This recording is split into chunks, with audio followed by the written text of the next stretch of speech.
Looking for fun, creative ways to bring science into your public programs?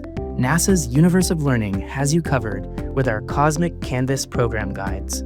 2 free, comprehensive, and easy-to-use guides that help teens and adults explore astronomy through art making. Designed by educators and scientists, the guides use hands-on activities to engage participants in the process of science, focusing on 2 fascinating topics: planets beyond our solar system and the lives of stars. And the best part? No prior astronomy experience is needed to lead or engage in Cosmic Canvas's activities, just curiosity and creativity. Each 90-minute guide is structured into 3 flexible parts that can also be used as standalone activities.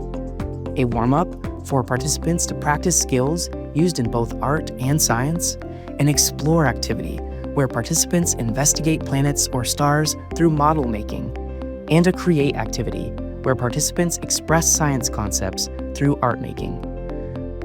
The guides include step-by-step instructions and materials lists for each activity, tips and adaptations for engaging different audiences, guiding questions for deeper engagement, and curated science background materials for deeper learning. Through Cosmic Canvas, participants can paint stellar nurseries while learning about star formation, build a scale model of the TRAPPIST-1 exoplanet system, discover how telescope data informs scientific illustration, and much more. Get started today at universeoflearning.org.